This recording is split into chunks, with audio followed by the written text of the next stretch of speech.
So I'm going to be asking you a series of 4 situations, and you're going to give me your opinion on why or why not that person should be entitled to use euthanasia. The first situation is an elderly woman who can no longer care for herself. She can no longer walk or do any type of physical activity. She needs complete assistance to bathe, go to the bathroom, and she must always be connected to a respirator to stay alive. She is tired of always having to take daily medication that sometimes causes side effects such as headaches, stomach aches, and drowsiness. Her only family is her daughter, who must put aside her job to take care of her. Should this woman have the right to exercise euthanasia?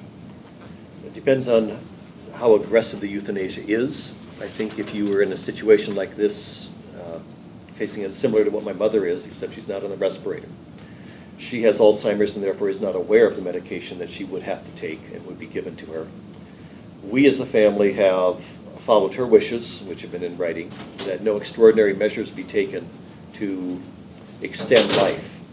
And therefore, if she gets to a point that there's a great deal of pain, we will offer the pain medication, but nothing beyond that, no other medical assistance given.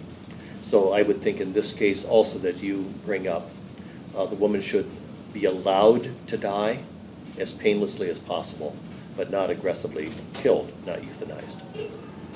Is there anything other than your mom that has swayed your opinion for the situation? The other one would be my mother-in-law.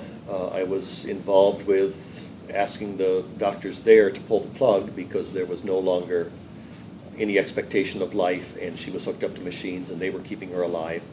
And her children had met and the siblings had all agreed that this was the appropriate measure to be taken. So yes, that was the other experience I had.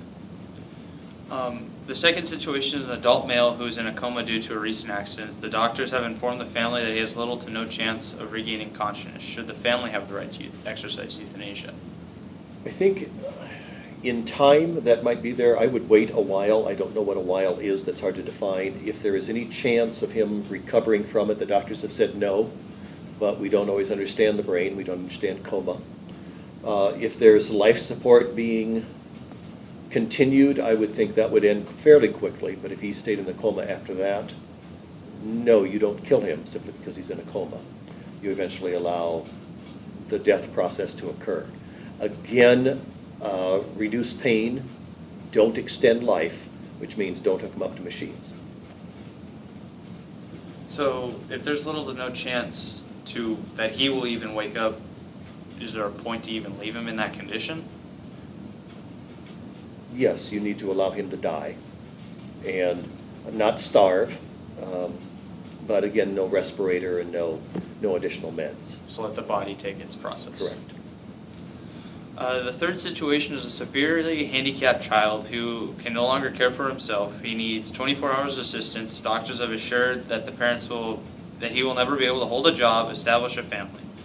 He needs full assistance to eat, bathe, and go to the bathroom. Should the parents have the right to exercise euthanasia? No, absolutely not. Quality of life cannot be defined simply by holding a job and doing the things that most of us are accustomed to doing. He's never experienced that, and yet it sounds like there's no mention in the scenario of a mental impairment, that he can't communicate with those around him, that he cannot smile, interact, and be a great source of encouragement and positive energy. So no, you don't kill a child. A parent's job is to raise that child, and it's not, if it's a healthy child, you take care of your child to whatever stage. So you're saying that the parents, no matter what situation, no matter how bad it gets, should always just be there and be their parent?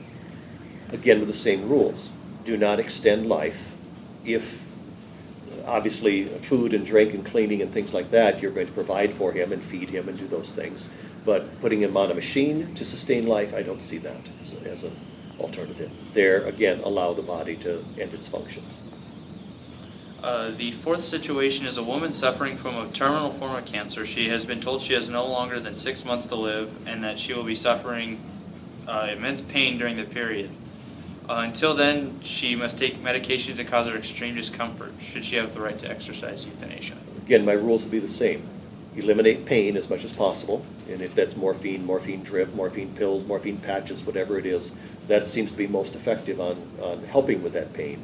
but don't give drugs that cause additional medical situations, problems, issues, and allow the cancer, in this case, to fulfill its task, and that is to kill. So relieve pain and allow the body to end its life. So you're saying she should go along with the cancer, but the doctor should help her as much as possible to get rid of pain that she may have. Correct. If it's not operable, if it's not curable, if it is terminal, and they know that nothing can be done other than prolong life in a painful way, then don't do that. Instead, just eliminate as much pain as possible. And again, allow her to die. Don't kill. And one last question I have for you. Did any of your answers have religious affiliation? I cannot divorce my religion from my Beliefs. answers. So perhaps, but I think these are good rules for anybody. As long as you understand that this life is short term, and that I believe there's a spiritual life afterwards. Therefore, this is a precursor for the real thing that'll happen, and therefore it's not how long can you live, but how well do you live. And when you're talking about some of these circumstances, you allow the body to die. All right. Thank you, Mr. Sjoerdsma. You're welcome.